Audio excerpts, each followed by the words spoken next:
بسم الله والصلاة والسلام على سيدنا رسول الله. السلام عليكم ورحمة الله وبركاته. معكم علاء السلماوي من قناة المزرعة السعيدة. النهاردة إن شاء الله هنتكلم عن موضوع تسمين الأغنام، وخصوصا إن احنا داخلين على عيد، وفي ناس كتير حابة إنها تربي، حتى لو هتربي حاجتها الخاصة في بيتها. فهنتكلم إن شاء الله عن الموضوع ده.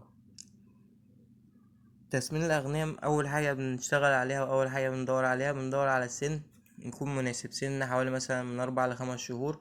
نجيب الخروف سن من 4 ل5 شهور، ويكون وزنه متوسط من 25 كيلو ل30 كيلو. دي أهم حاجة في الإيه، في الحاجة اللي احنا هنجيبها. طبعا لما نيجي نجيب نجيب حاجة كويسة، نجيب حاجة زي اللي في الفيديو كده، برقي أو في رحماني وفي بلدي. التلات انواع اللي تقدر تشتغل عليهم كويس. في حاجات في السوق كده بتبقى تعبانه، فبلاش منها. تاني حاجه السعر بيبقى متوسط من 1500 لحوالي 2000. والموضوع ده نركز عليه. وطبعا لما نيجي نشتري نخلي بالنا من السن. من السن طبعا، ومن الشكل العام للحيوان. ودايما نركز ان الحيوان يكون صحته كويسة، حركته كويسة، مفيش اسهالات، مفيش دموع في العين، ما بيعرقش، يكون شكله كويس، يكون يعني بقرون، يكون حيوان شكله مميز يعجبك وكده. بعد كده التعاملات الأولية. انت أول ما بتشتري الخرفان، لما بتدخلها عندك، أول حاجة تركز وتخلي بالك منها. في مرض اسمه حمى النقل، وحمى النقل دوت يعني بيبقى ايه، مناعة الحيوان بتضعف فبيدخل له أمراض. فاحنا عشان نتلاشى المواضيع دي كلها، أول يوم بتتعامل مع الحيوان بتأكله برسيم لمدة 3 أيام. بعد ال3 أيام بتبتدي ان انت ايه، تدخله العلف. بس بتدخله ايه، بالتدريج، يعني شوية بشوية. يعني ممكن مثلا ايه تفضل شغال طول اول الاسبوع دوك على برسيم بس، وتيجي في ايه من بعد ال3 ايام تبتدي تديله شوية علف كل يوم، وبتزود لحد ما نتأكد ان الحيوان سليم وبياكل العلف كويس، ومفيش اي سهالات ومفيش اي تعب. بعد كده بتدور على الحيوان، بتشوف لو الصوفة بتاعته طويلة و...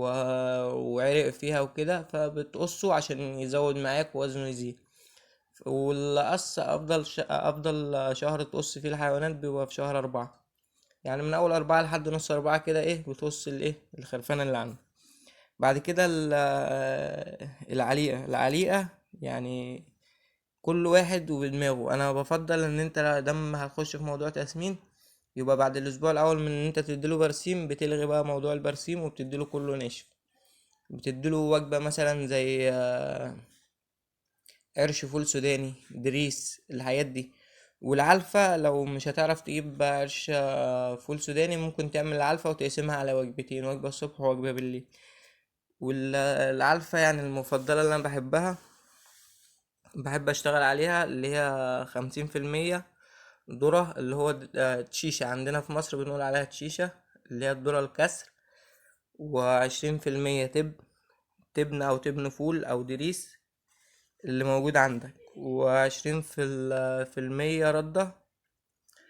وحوالي 5% قشر فول. و5% فول صويا، اللي هو الفول الصويا بتاع العلف الحيواني، اللي هو التسمين، مش الفول الصويا السليم. لو مفيش بقى فول صويا، بندي اللي هو الفول العادي بس كسر فول. والاغنام والماعز يفضل ان انت تديلها الحبايه مكسوره، ما تديلهمش حب سليم، عشان ايه، يبقى سهل في عمليه الهضم وكده ويستفيدوا منه اكتر. بعد كده بقى بنشتغل على الطفيلات الداخليه والطفيلات الخارجيه. بنشتغل بقى بنحقن ايفوماك. بندي ايفوماك للقطيع كله، او ايا كان العدد اللي عندي، 1 2 3، اي حاجة. فبتدي لها ايفوماك عشان تتلاشى موضوع الديدان والطفيلات الداخلية والطفيلات الخارجية. بتديله الايفوماك، وبعد مثلا 10 ايام ممكن تدي جرعة كمان بنتازول، او اي حاجة للديدان اللي هي بتتاخد شرب، عشان برضو ايه تأكد ان انت قتلت لو في ديدان او حاجة، فايه بتموتها وكده وبتتخلص منها، والحيوان يقدر يستفيد من الاكل اللي بياكله. بعد كده هنتكلم مثلا على وقت البيع. لو انت بتربي الحاجة دي عشان تبيعها، يستحسن ان انت تختار موسم تشتغل قبله عشان تبيع فيه، عشان الاسعار بتبقى في الموسم افضل. فاحنا هنقول مثلا لو انت هتشتغل من دلوقتي، عندك موسم العيد الأضحى، العيد الكبير، وعندك رمضان. فعلى حسب بقى ايه، هي دورة التسمين عامة بتاخد حوالي 3 شهور ل5، على حسب ما انت عايز الأوزان. يعني انت لو اشتغلت مثلا على الأوزان اللي انا قلت عليها من 25 كيلو لحد العيد الكبير، هتقدر تطلع مثلا حوالي 50 كيلو، في رينج 50 كيلو.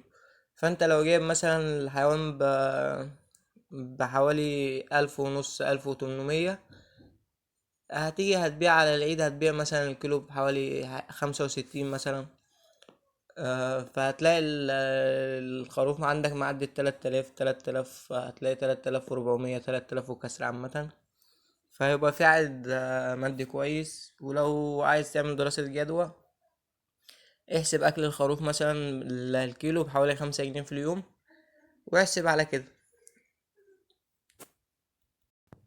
ولو انت واخد الموضوع يعني ان هو موضوع مشروع صغير، ممكن تكتب كل المتعلقات بتاعته في كشكول الاسعار الاغنام والحاجات اللي انت صرفتها والعلاجات والعلف وكله، وتكتبه في كشكول عشان تقدر تحدد الربح في اخر الدورة.